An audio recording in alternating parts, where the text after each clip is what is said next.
Welcome to Mr. Lakatos Teaches Science. Today we're going to be learning about the work of Cam Newton's great-great-great-great-uncle, Sir Isaac Newton, and Newton's famous three laws of motion. Newton's three laws of motion explain how things move. So, Newton's first law of motion says an object at rest will remain at rest, and an object in motion will move at a constant speed in the same direction unless it is acted upon by an unbalanced force. So the soccer ball will remain in that position unless an unbalanced force causes the soccer ball to move. Beaker, can you provide an unbalanced force? So Beaker provided the unbalanced force and the soccer ball went moving. Now, if Beaker were to kick the soccer ball in outer space, the ball would keep on moving in a straight line forever because there would be no other force changing its direction or changing its speed. Now, Lala, if she takes a ride in her car, okay, in this car, Lala does not have a seatbelt. We wear seatbelts because of Newton's first law of motion. So inertia deals with Newton's first law of motion. Inertia means an object will tend to keep moving or will tend to stay at rest, just sit there, unless an unbalanced force has to move. So, as Lala's going in the car is going at a speed. Then Lala, who is in the car, is moving at the same speed as the car. So if the car keeps on moving, if the car suddenly stops moving, Lala would still keep on moving unless she's wearing a seatbelt, which would stop her, or as we scientists like to call inertia belts. So let's see what happens to Lala as she goes down the ramp. So Lala's sitting there. And Lala, as you saw, went flying out of the car because even though the car stopped, Lala was still moving. Now, Newton's second law of motion says that the unbalanced force acting on an object is equal to the mass of the object times its acceleration, or how fast it's moving. Now, if you think, Beaker, do you think it would hurt more if you get hit by a car that's going 25 miles per hour or by a train that's going only 5 miles per hour? Which one do you think would hurt more? The train. Very good. The train would hurt more even though it's going a lot slower. It has so much more mass that if you got hit by the train, it would hurt a lot more.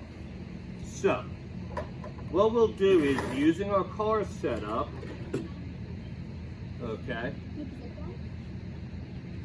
say Tinky Winky is just sitting there down at the bottom of the ramp, okay? If the car is released from halfway down the ramp, its acceleration would be half than it was at the top of the ramp. So what would happen? Okay? Tinky Winky gets hit by the car. And the car. Now, let's see what happens if we do the same thing, but from the top of the ramp. Okay, so let's see, here we go. Okay, the car hit with a lot more force when it went from higher up on the ramp. Wait, somehow Tinky Winky stayed in the same place as But the car kept going. But the car went. Yep. Because more acceleration and more force. Now to change the mass of the car, we'll put a brick in the car. So let's see, we got the brick in the car. Don't break the car. Hopefully the little pony car doesn't break. We'll see what happens when released from here. What happens when Tinky Winky gets hit. So as you see, there was a lot more force as it came down. That's your car. Your car good? All right. So that is Newton's second law of motion, where force equals mass times acceleration. Now, Newton's third law of motion is probably the one that people are most familiar with. It says that for every action, there is an equal but opposite reaction. Okay? So, if I go to lift up these weights, okay? Each side is 100 kilograms, so it's about 440 pounds. Okay, 200 kilograms. So I would need 200 newtons of force to be able to lift up these barbells. So let's see how it goes. Gotta bend at the knees.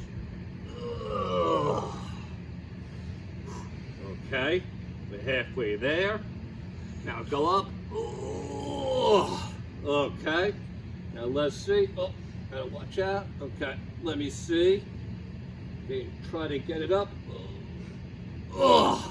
Okay, so I'm using 200 newtons of force to hold these up. That is the action force. The opposite is there's 200 newtons pushing down on me. Okay, that's a reaction force. So even though I'm pushing up with 200 newtons of force, the weights are pushing down on me with 200 newtons of force. Okay, Beaker, can you come over here and get the weights? Thank you. All right. Now, another example, you can put it down now. Thank you for holding it for me. So, another thing that shows Newton's third law of motion of action and reaction forces are rocket ships, which I don't have a rocket ship, but we can model with balloons. So,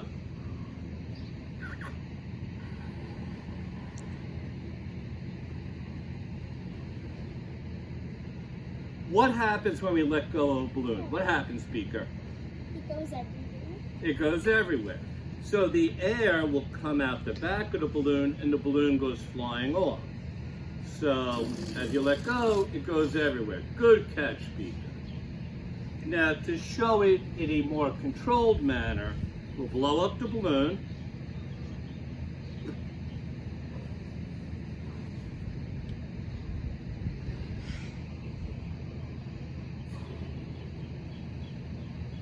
Okay?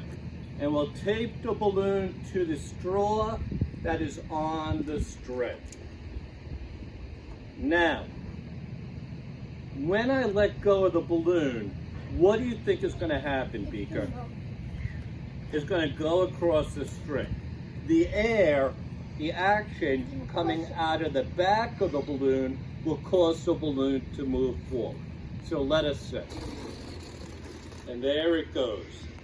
So that is Newton's third law of motion, that for every action force, there's an equal but opposite reaction force.